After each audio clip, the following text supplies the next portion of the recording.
চৈতন্যদেবের সরাসরি করুণা ছাড়া সম্ভব নয়।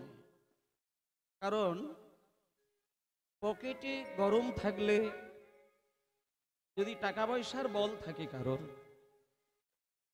মনে করলে হাজার হাজার মানুষকে সে খাইয়ে দিতে পারে। পকেটের গরম থাকলে নামি দামি সিরিয়ালের নায়ক নায়িকাদেরকে নিয়ে এসে ড্যান্স করিয়ে দিতে পারেন। কিন্তু একমাত্র সৃষ্টিকর্তা ভগবান, যার অনুমতি ছাড়া একটা গাছের পাতাও নড়ে না। মায়েরা এই কথাগুলো মন দিয়ে শুনতে হবে। কীর্তন গান শুনতে বসলে একটা দিকে সচেতন হতে হবে যে আমরা কিন্তু কীর্তন শুনতে বসেছি, আস্তে মানে ভগবানের কথা শুনতে বসেছি। আর ভগবান হচ্ছেন বিশ্ব ব্রহ্মাণ্ডের মালিক। সকালবেলায় সূর্য দেখলে আমরা ঘুম থেকে উঠি, যে সূর্যের দিকে তাকানোর ক্ষমতা আমাদের হয় না, সেই সূর্য স্রষ্টার পায়ের কাছে খেলনার মতো ঘুরে বেড়ায়। যিনি ভগবান পরম ব্রহ্ম, ঈশ্বর পরম কৃষ্ণ সচ্চিৎ আনন্দ বিগ্রহ। এটি হচ্ছে ব্রহ্মা বলেছেন ব্রহ্ম সংহিতায়। তাহলে এই যে ঈশ্বর পরম কৃষ্ণ সচ্চিদানন্দ বিগ্রহ, যিনি অনাদির আদি, যিনি গোবিন্দ, সর্বকারণের তিনি কারণ। তাহলে এইখানটা একটা কথা বলি, তাহলে একমাত্র ভগবান কৃষ্ণ, যার ইশারায় সারা বিশ্ব ব্রহ্মাণ্ড সৃষ্টি হয় এবং ধ্বংস হয়। মানে আমরা জীবনে সুখ পাবার জন্য কত কিছুই না করে বেড়াই, আর আমরা এইটুকু জানি যে আমাদের সুখের চাবিকাঠি একটা জিনিসে থাকে, সেটা হলো অর্থে। মানে টাকা যদি থাকে তাহলে সুখ পাওয়া যাবেই যাবে, এ বিষয়ে কোনো সন্দেহ নেই। আর টাকা যদি না থাকে তাহলে আপনি জীবনে যতই ছুটে বেড়ান আপনার সুখ হবে না। আর একটা কথা হচ্ছে, এই যে টাকা রোজগারের জন্যে বাড়ির মালিক যারা হয়, বিশেষ করে পুরুষ মানুষ যারা হয়, তারা সকালবেলায় রোজগারে বেরিয়ে যায়, সন্ধ্যাবেলায় বাড়ি ফেরেন, কেন না অর্থ উপার্জনের জন্য। তাহলে মাগো, মানুষ মাথার ঘাম পায়ে ফেলে কিসের জন্য? অর্থ লাভের জন্য। আর অর্থ লাভ করা হয় কেন না? সংসারটাকে মনের মতন করে সাজানোর জন্য। সংসার সাজাবো কিসের জন্য? না স্ত্রী পুত্র পরিজন আত্মীয় স্বজন সবাইকে নিয়ে শান্তিতে বিরাজ করার জন্য। কিন্তু একটা কথা বলি, টাকার আসতে তুমি ওদিকটা বাড়াও, মনিটরটা বেশি বাড়াতে হবে না। মনিটর ঠিক আছে, হয়তো ওই দিকে কম আছে, ওই দিকটা বাড়িয়ে দাও। মনিটর ঠিক আছে, মনিটরটা ঠিক আছে, হ্যাঁ এখানে দারুণ আছে, বাইরের দিকটা বাড়িয়ে দাও।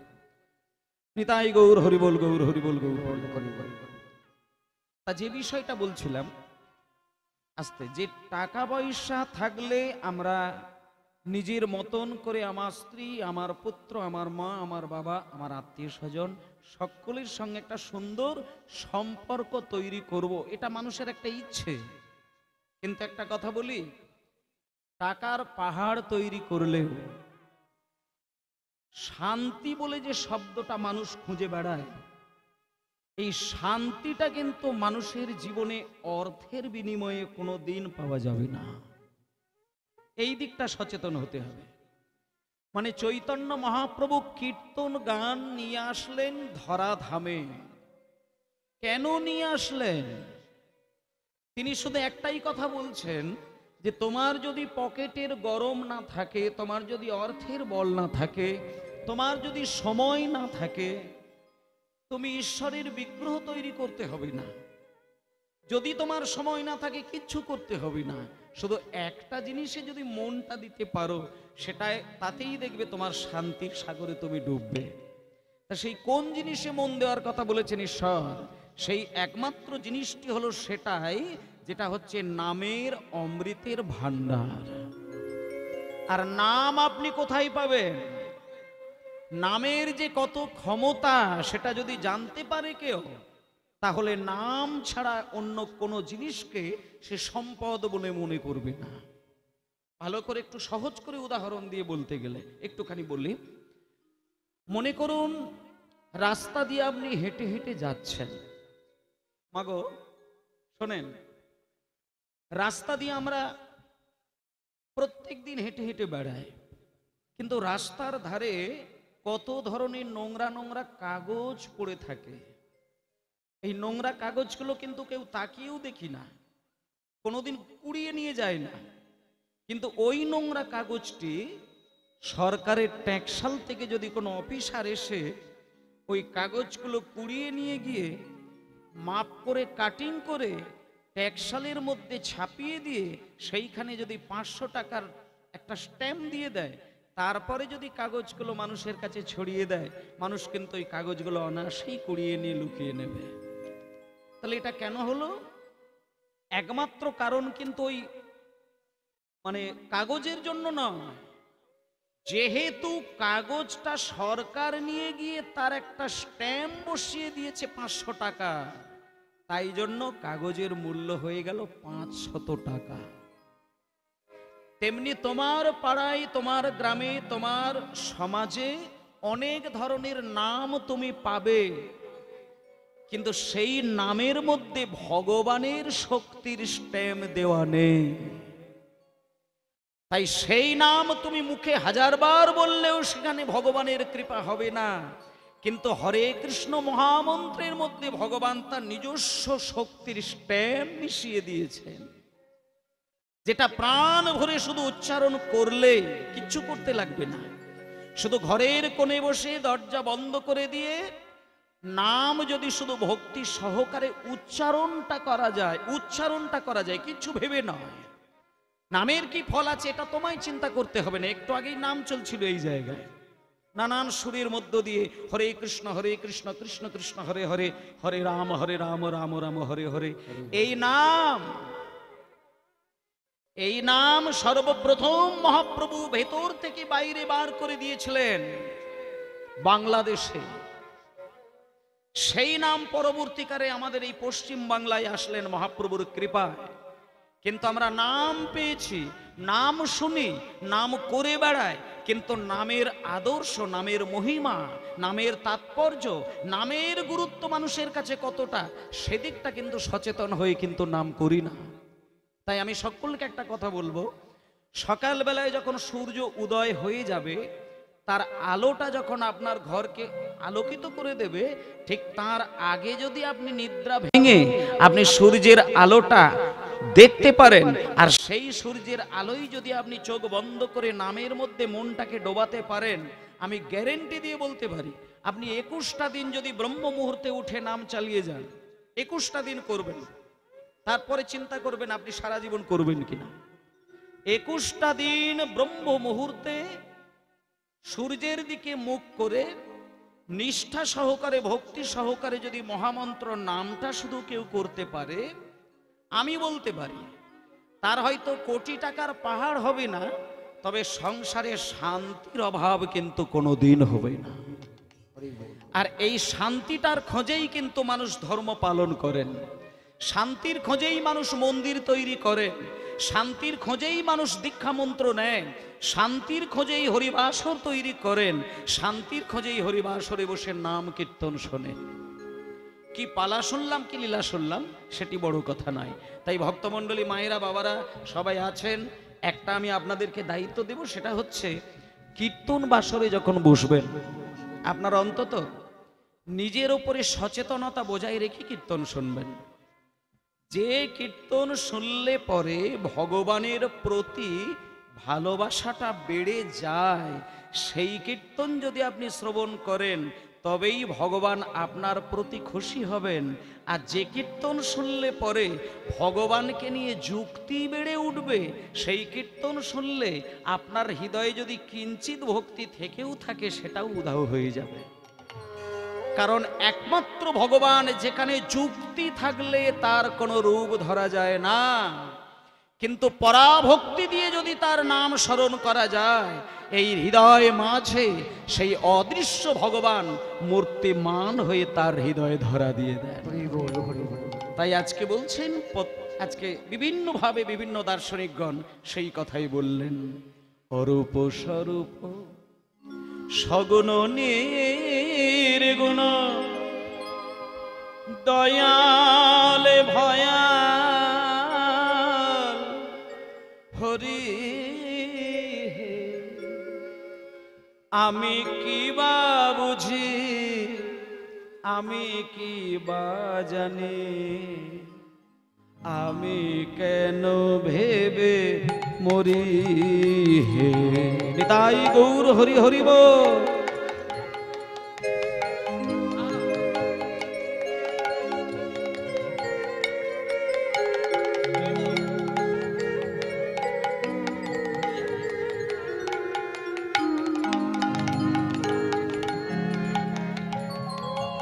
অরূপ স্বরূপ সগুণ নির্গুণ দয়াল ভয়াল হরি হে, আমি কি বা বুঝি, আমি কি বা জানি, আমি কেন ভেবে মরি হে। বাহ, বলি হরি।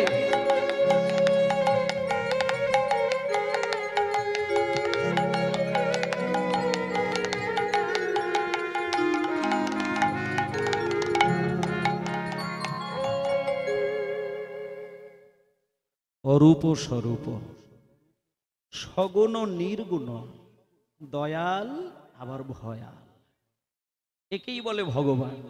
মানে মানুষ কিন্তু এটা কোনোদিন হতে পারে না। বলছে অরূপ স্বরূপ, মানে কখনো কখনো রূপ নেই, আবার কখনো কখনো রূপের ভান্ডার, আবার কখনো কখনো নির্গুণ, এখন আবার কখনো কখনো গুণের খনি, আবার কারোর প্রতি দয়াল, আবার কারোর প্রতি ভয়াল। এ একমাত্র তিনি যিনি কিনা পরম ব্রহ্ম ভগবান। এবং তার একটা ছোট্ট উদাহরণ আপনারা জানেন, আমার থেকে বেশি আপনারা জানেন। যেমন আমি বলে দিই, প্রহ্লাদের পিতা হিরণ্যকশিপু, হিরণ্যকশিপু প্রহ্লাদকে বলেছিল, কিন্তু একবারে পরিষ্কার একবারে বাংলা ভাষায় বলেছেন, এলাই প্রহ্লাদ দাঁড়াও, হ্যারে তুই 2 দিনের ছেলে, সামান্য 2 দিনের বাচ্চা ছেলে, এত হরি হরি হরি হরি করে কাঁদার কিসের দরকার? তোর মাস্টার মশাইরা অনেক, তারা মোটা মোটা বই পড়েছে, মোটা মোটা গ্রন্থ পড়েছে, কত জ্ঞানের পণ্ডিত হয়ে বসে রয়েছে, কই তারা তো সারাদিন ধরে হরি হরি করে না। ও মায়েরা, এমন অনেক বাড়িতে বাচ্চা ছেলে আছে দেখবেন যারা হরিনামের ধারে কাছে যায় না, আবার এমন অনেক বাড়ির ছেলেরা আছে দেখবেন হরিনাম হলে আসরের সামনে এসে বসে থাকে। এমন অনেক বাচ্চা ছেলে আছে গেম ছাড়া কিছুই জানে না, আবার এমন অনেক বাড়িতে ছোট্ট ছোট্ট ছেলেরা আছে দেখবেন খোল করতাল বাজিয়ে ঠাকুর ঘরে মধুর সুরে হরিনাম করেন। তার প্রমাণ আপনারা নবদ্বীপে গিয়ে পড়ে থাকবেন, 1 মাস নবদ্বীপে গিয়ে পড়ে থাকবেন, দেখবেন। আমি নিজে প্র্যাকটিক্যাল দেখে এসেছি নবদ্বীপে।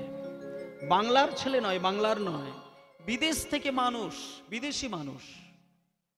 বিদেশি মানুষ তারা তাদের জন্ম দেওয়া সন্তানকে এমন ভাবে শিক্ষা দিয়েছেন, তারা বিদেশে জন্ম নিয়েও বাংলায় এসে নদিয়ার মাটিতে বসে 5, 7, 8 বছরের ছেলে, কোলের বাচ্চা, ছোট্ট ছোট্ট শ্রীখোল, এই যেমন এই যে খোল, শ্রীখোল, কেউ বলে মৃদাঙ্গ, শ্রীখোল, এই শ্রীখোল নবদ্বীপে ছোট্ট ছোট্ট মাপের পাওয়া যায়। যাদের বাড়িতে 8 বছর 10 বছরের ছেলেটা খোল বাজায়, তারা তো আর এত বড় খোল বাজাতে পারবে না, তাদের জন্য ছোট্ট ছোট্ট খোল তৈরি আছে নবদ্বীপে। আপনারা গিয়ে দেখবেন একেবারে 8 বছর 7 বছর 5 বছরের ছেলে ছোট্ট ছোট্ট খোল কোলের ওপরে চাপিয়ে ছোট্ট ছোট্ট হাতে তারা মিষ্টি মিষ্টি করে বাজাচ্ছে, আর মুখে তাদের গৌরাঙ্গের নাম। তার থেকে বড় অবাক হয়ে যেতে হবে যে ওই 5-7 বছরের ছেলেগুলো খোল বাজিয়ে গৌরাঙ্গের নাম করছে, শুধু তা নয়, ওইটুকু বাচ্চা ছেলের চোখ দুটো ছলছল করছে। পরিপূর্ণ গৌরাঙ্গের প্রেম হৃদয়ে পরিপূর্ণ রয়েছে। কিছুক্ষণের মধ্যেই দেখবেন হয়তো টপ করে 2 ফোঁটা জল গড়িয়ে গেল। তাহলে যে 5-7 বছরের ছেলেটা খোল বাজিয়ে গৌরহরির নাম করতে গেলে তার চোখ বিগলিত হয়ে যায়, তাহলে সেখানে সেই শান্তির সাগর থাকবে না তো কোথায় থাকবে? সেই জন্য একটা কথা বলি, 5-7 বছরের ছেলেগুলোকে কৃষ্ণ ভক্ত তৈরি করাবেন, সংসারে শান্তি ওইখান থেকে আসবে। শুধু ইংলিশ মিডিয়ামে পাঠিয়ে দিয়ে একটা ছেলে বড় চাকরি পেলে তবে আপনি খেতে পাবেন, এই চিন্তাটা যদি আপনি করেছেন তো আপনি মরেছেন। আজ থেকে 50 বছর আগে কিন্তু চাকরির এত হই হই ব্যাপার ছিল না, কিন্তু 50 বছর আগের মা বাবাদের যে শান্তি ছিল, এখন বর্তমানে চাকরি করে এমন ছেলের মা বাবার বিন্দুমাত্র শান্তি নেই। আপনি বাড়িতে গিয়ে খোঁজ নিয়ে দেখবেন, একজন অধ্যাপক, একজন বড় ডাক্তার, একজন বড় উকিল, তার বাড়ির মাটাকে গিয়ে দেখবেন সময়ে খেতে পায় না। তাহলে কি হবে? শিক্ষার পরিধি বাড়ালে হয়তো একটা বড় টাকার মেশিন তৈরি হওয়া যেতে পারে, কিন্তু একটা খাঁটি মানুষ তৈরি হওয়া সম্ভব নয়। খাঁটি মানুষ তৈরি হতে গেলে মা বাবার গুরু দায়িত্ব থাকতে হবে। মায়েরা, প্রহ্লাদের পিতা হিরণ্যকশিপু যখন এই প্রশ্ন করেছিলেন যে হ্যারে, তোর মাস্টার মশাইদেরকে আমি দেখেছি তারা কই হরি হরি হরি হরি হরি হরি কিন্তু করে না, তা তুই 2 দিনের বাচ্চা ছেলে এত হরি হরি করে কাঁদিস কেন? তখন প্রহ্লাদ হাত জোড় করে তার বাবাকে বলেছিল, বাবা বাবা একটা কথা বলবো, কিছু মনে করবেন না। মোটা মোটা গ্রন্থ পড়লেই ভগবানের চরণে মতি হবে না। অনেক লেখাপড়া শিখে মাস্টার হলেই ভগবানের চরণে মতি হবে না। ভগবানের চরণে মতি হবে কেবল তারই যদি কেউ নিষ্কিঞ্চবান মহৎ ভক্তের চরণ ধুলায় গড়াগড়ি দিতে পারে। যদি বৈষ্ণবের পদধূলি অঙ্গে আমি ভূষণ করব, এইটুকু চেতনা যদি কারোর বিকশিত হয়, তাহলে আলাদা করে নদিয়ায়, নবদ্বীপ, মায়াপুর, বৃন্দাবন, দ্বারকা, মথুরা কোথাও যাবার প্রয়োজন হয় না। আপনার ওই ভাঙা ঘরের মধ্যেই থাকবেন। ঘরের মধ্যে বসে মনটাকে যদি তার অমৃত রসের মধ্যে ডুবাতে পারেন, তাহলে আপনার ঘরই বৃন্দাবন হয়ে যাবে। বৃন্দাবনে গিয়ে হা কৃষ্ণ বলে কাঁদার দরকার হবে না। মানুষকে হতে হবে মানুষ, আর সেই মানুষ তৈরির জন্যই মহাপ্রভুর আগমন। মহাপ্রভু বাংলায় জন্ম নিয়েছে হরি হরি বলে কাঁদার জন্য নয়। মহাপ্রভু বাংলায় এসে পণ্ডিত হয়েছিলেন জপের মালায় নাম করে পাগল হওয়ার জন্য নয়। মহাপ্রভুর মূল উদ্দেশ্য ছিল একটা খাঁটি ভদ্র মানুষ তৈরি হওয়া। একজন খাঁটি ভদ্র মানুষ যদি সমাজে থাকে, সেখানে ভক্তির জন্য ছুটে যেতে হয় না। ভদ্র মানুষ অনায়াসে ভক্ত হয়, কিন্তু অভদ্র মানুষ ভক্ত হতে পারে না। ভক্তের আভরণটা সেজে ভক্ত রূপ দেখায়। কিন্তু এই জায়গায় শিব ঠাকুর বলেছেন যে দেখো, বৈষ্ণবের সাজ তোমায় সাজতে হবে না, ভেতরের আচরণটাকে যদি বৈষ্ণবী ধারায় নিয়ে যেতে পারো, তাহলে কেউ খুশি হোক বা না হোক, পরম ব্রহ্ম ভগবান কৃষ্ণ তোমার প্রতি প্রসন্ন হবে। তাই জন্য গত 2 দিন ধরে এই জায়গায় কীর্তন হয়েছে। আপনারা মন প্রাণ দিয়ে কীর্তন রসের মধ্যে ডুব দিয়েছেন। আমি একটা জিনিস আপনাদের বলবো, কীর্তন গান একমাত্র গান, বাকি বিশ্বের কোনো গান এর ধারে কাছে যাবে না। তাই কৃপা যখন আমার হয়েছে, আপনাদের হয়েছে, যে কীর্তনটা 1 ঘন্টা হলেও শুনবো, তার মানে বুঝতে হবে এটা এই জন্মের ফসল আপনি পাননি, আপনি গত জন্মে নিশ্চয়ই প্রভুর কৃপা আপনি পেয়েছিলেন। আজ থেকে 540 বৎসর আগে প্রায় এই বাংলাতে চৈতন্য মহাপ্রভু এসেছিলেন, আর আমরা 100 বছর আগে কিন্তু এখনো এখানে কেউ ছিলাম না। এখানে যারা যারা আছি 100 বছর আগে আমরা কেউ ছিলাম না, এখন আছি, 100 বছর পরে কিন্তু থাকবো না। কিন্তু 540 বৎসর আগে চৈতন্যদেব এসেছিলেন এই বাংলায়। তিনি যা কিছু বলার বলে দিয়েছিলেন, শুধু সবকিছুকে সরিয়ে দিয়ে তাকে আমি পাবো, তাকে আমি ধরবো, তার করুণা আমাকে পেতেই হবে, এ জন্মে না হয় পরের জন্মে, এই আশাটা রেখে যদি কীর্তন শোনা যায়, এ জন্মে না হলেও অন্য কোনো জন্মে আপনার হৃদয়ে চৈতন্য মহাপ্রভু চরণ বাড়িয়ে দেবেন।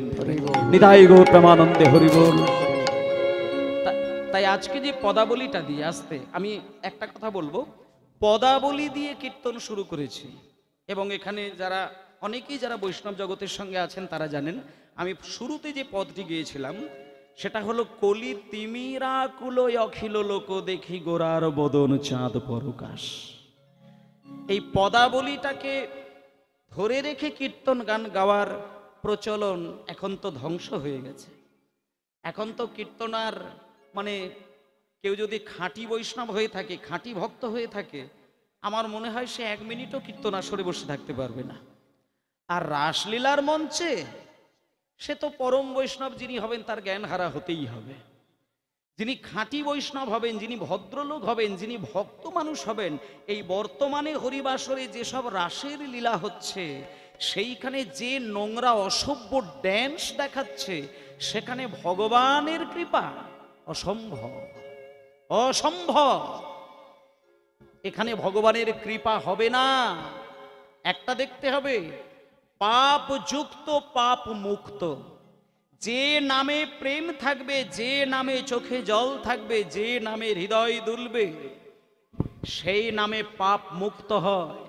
আর যে নামে চোখে জল থাকে না, বুক চাবড়ে হা কৃষ্ণ বলে কাঁদার বাসনা তৈরি হয় না, সেই নাম শুনলে পরে পাপ মুক্ত হয় না, পাপ যুক্ত হয়। তাহলে আমরা কিন্তু কলিযুগে এসেছি পাপ যুক্ত করার জন্য নয়, পাপ মুক্ত করার জন্য। কারণ তিলে তিলে ক্ষণে ক্ষণে পলে পলে আমাদের জানতে অজান্তে পাপ কিন্তু আমাদের সঞ্চয় হচ্ছেই হচ্ছে। তাহলে সেই পাপটা দূরীকরণের একটাই মাত্র উপায়, হা কৃষ্ণ বলে তার চরণে আত্মসমর্পণ করে দেওয়া। সেটা যদি হতে পারে তাহলে আমার অজান্তে যে সমস্ত পাপ হবে অযাচিতভাবে সেটা পরিষ্কার হয়ে যাবে। তাই ভক্তমণ্ডলী মায়েরা, আজকে একটুখানি আমি যেহেতু এখানকার মানে নামের সংকল্পটা হরে কৃষ্ণ মহামন্ত্রটা প্রধান ছিল, আমি শুনছিলাম, তাই আমি প্রেম ভরে সকলকে দিয়ে একটা বারের জন্য সেই নাম অমৃতটা শুধু একটু গাওয়াবো, তালে তালে ছন্দে ছন্দে সুরে সুরে। মানে সুর এমন একটা জিনিস, সুর যদি কেউ পারফেক্ট ভাবে গাইতে পারে, মানে একবারে অ্যাকুরেট যদি সুর গলায় বসাতে পারেন, আর সেই সুরে যদি নাম শব্দটা জুড়ে দিতে পারেন, আর সেখানে যদি ছন্দ হিসাব ঠিক থাকে, সেখানে যদি তালের চলন ঠিক থাকে, আপনাকে কিছু করতে লাগবে না। সঙ্গীতের দ্বারা, ছন্দের দ্বারা, সুরের দ্বারা, নামের দ্বারা ঈশ্বর ছুটে এসে চরণ বাড়াবে সেই ভক্তির কাছে। একজনকে বাড়িয়েছিলেন, তার নাম হলো হরিদাস স্বামী। হরিদাস স্বামীকে ডাকতে হয় না, হরিদাস স্বামী চোখ বন্ধ করে এমন গান গায় যে গানের সুরে রাধারানীকে ত্যাগ করে কৃষ্ণ এসে হাত বাড়িয়ে সেবা গ্রহণ করে। তাই আমরা একটুখানি মায়েরা যদি তালে তালে গানটা গাইতে পারেন তালে তালে গাইবেন, যদি সুরে সুরে সুর দিতে পারেন তো দেবেন, যদি কিছুই না পারেন আমার যে সুর চলছে, গান চলছে, তার সঙ্গে মনে মনে তালে তালে সুরে সুরে গাইবেন, তাতেও উদ্ধার হবে। কারণ মনের সঙ্গে কৃষ্ণের সম্পর্ক, মনের সঙ্গে আধ্যাত্মিকতার সম্পর্ক, মনের সঙ্গে ঈশ্বরের সম্পর্ক, বাইরের সঙ্গে ভগবানের কোনো সম্পর্ক নেই। আপনি যদি মন্ত্র না জানেন তাহলে কি আপনি ভগবানকে পাবেন না? কে বলেছে? কে বলেছে যে এডুকেশন থাকলে তবে ঈশ্বর লাভ হয়? কে বলেছে সংস্কৃত ভাষা জানলে তবে পুজো করা যায়? মিথ্যে কথা। ভগবান ভাষা বোঝেন না, ভগবান ভক্তের মনের বাসনাটাকে লক্ষ্য করেন। আপনি কেমন আবেগ দিয়ে তার সেবা দিচ্ছেন, সেই আবেগের সঙ্গে ভগবান ধরা দেয়, মুখের ভাষা দিয়ে ভগবান ধরা যায় না। যদি তাই হতো তাহলে যারা বোবা, কালা, অন্ধ, অশিক্ষিত, তারা কি ঈশ্বর লাভের রাস্তায় দাঁড়াতে পারেন না? বরং আমি বলতে পারি একজন বোবা মানুষের সততা যতটা রয়েছে একজন পণ্ডিতের সততা ততটা নেই। এইগুলো পরিষ্কার করতে হবে, ভেতর পরিষ্কার চায়। তাই চলুন একটুখানি হরে কৃষ্ণ হরে কৃষ্ণ কৃষ্ণ কৃষ্ণ হরে হরে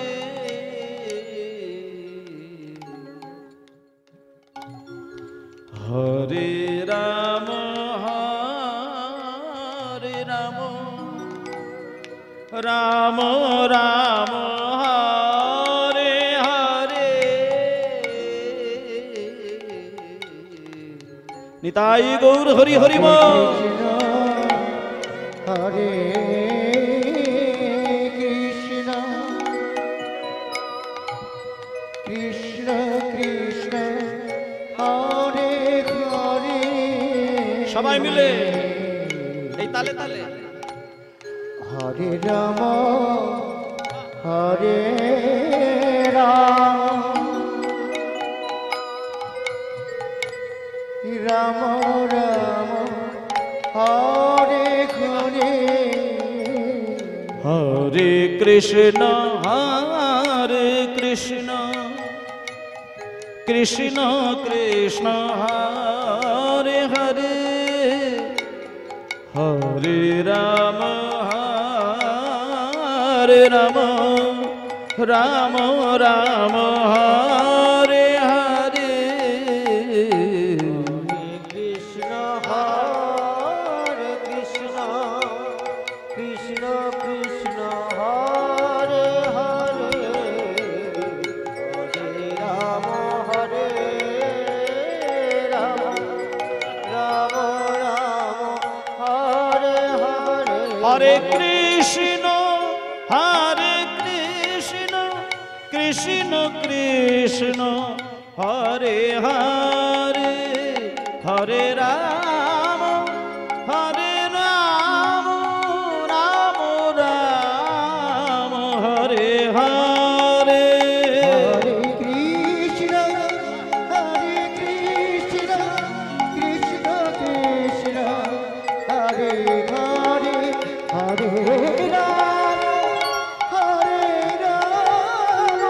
রাম রাম হরে হরে হর হরে কৃষ্ণ কৃষ্ণ কৃষ্ণ কৃষ্ণ হরে হরে হরে রাম রাম রাম হরে হরে হরে কৃষ্ণ কৃষ্ণ কৃষ্ণ হরে হরে হরি হরি রাম হরে রাম রাম রাম হরে হরে হরে কৃষ্ণ কৃষ্ণ কৃষ্ণ হরে হরে হরে রাম রাম রাম হরে হরে হরে কৃষ্ণ হরি হরি হরি হরি বল। কৃষ্ণ কৃষ্ণ হরে হরে হরে রাম রাম রাম হরে হরে হরে কৃষ্ণ কৃষ্ণ কৃষ্ণ হরে হরে হরে রাম রাম রাম হরে হরে নিতাই গৌর প্রেমানন্দে হরি বল হরি বল হরি বল হরি বল। ভক্তমণ্ডলী মা বাবা, আজকে চৈতন্য মহাপ্রভুর অশেষ কৃপা আমরা লাভ করেছি। গত দুদিন ধরে কীর্তন গান হচ্ছে, তা সত্ত্বেও আপনারা বসে আছেন হরিবাসরে। এত ধৈর্য তো সবার হয় না। টানা 2 দিন 3 দিন 4 দিন 6 দিন করে একভাবে ঘন্টার পর ঘন্টা বসে কীর্তন শোনা, এখানেই বোঝা যায় যে মহাপ্রভুর করুণা আপনারা লাভ করেছেন। তা যাই হোক, আমি যেই পদাবলীটা দিয়ে শুরু করেছিলাম একটুখানি তার ব্যাখ্যাটা বলি। বাবা, এই বৈষ্ণব পদাবলীগুলো একটু শুনতে হবে। পদাবলী আর শ্লোকের ওপর দিয়ে যখন কীর্তন হবে, সেগুলোই রঙ্গতামাশার কীর্তন কিন্তু হবে না। সিনেমার কটা গান ঢুকিয়ে দিলাম, কিছু লোকগীতি গান হলো, এই সমস্ত গান বাজনা দিয়ে হয়তো আসরটাকে একেবারে মাতিয়ে দেওয়া যায়, কিন্তু সেখানে আসল প্রেম কিন্তু উত্থান হয় না। যে প্রেমটা স্বামী বিবেকানন্দ দেখেছিলেন, পেয়েছিলেন, যে প্রেম রামকৃষ্ণদেব পেয়েছিলেন। আস্তে, আচ্ছা পিছনে কি হাউ হাউ হচ্ছে বাবা, দেখো ঝামেলা তৈরি হয়েছে পিছনে। জয় নিতাই। রামকৃষ্ণদেব এই যে আপনারা আসনে বসে কীর্তন শুনছেন, যেভাবে কীর্তন শুনছেন, রামকৃষ্ণ পরমহংসদেব একেবারে হরিনামের বাসরে বসে কীর্তন শুনতেন। আর স্বামী বিবেকানন্দ তিনিও কীর্তনের একনিষ্ঠ শ্রোতা ছিলেন। আর কবিগুরু রবীন্দ্রনাথ ঠাকুর, যিনি সারা বাংলার একজন, তিনিও হরিনাম শুনতেন। আর আমরা তো ছোটখাটো বিষয়, আমরা কোনো বড় মানুষের মধ্যে পড়ি না। কীর্তন শোনার জন্য রামকৃষ্ণদেবের, আস্তে আস্তে আস্তে বাবা, আস্তে আস্তে আস্তে, কীর্তন শোনার জন্য রামকৃষ্ণদেব মাইনে করে কিছু কীর্তনিয়া পুষে রেখেছিলেন, মাইনে করে। আমি তার মধ্যে দু একজনের নাম বলছি, আপনারা যদি ওই রামকৃষ্ণ কথামৃত যদি গ্রন্থ থাকে আপনারা একটু পড়বেন, দেখবেন, বুঝতে পারবেন। রামকৃষ্ণদেবের একেবারে মাইনে করা পোষা কীর্তনিয়া ছিলেন, একেবারে পোষা কীর্তনিয়া। একজনের নাম বৈষ্ণব চরণ, আর একজনের নাম নরোত্তম। এনারা সবাই ছিলেন রামকৃষ্ণদেবের একেবারে মাইনে করা কীর্তনিয়া। যখন ওনার ভাবের উদয় হতো, উনি ভক্তদেরকে দিয়ে খবর দিতেন, ওরে একটু কীর্তনিয়াকে ডাক না রে, আমি একটু কীর্তন শুনবো।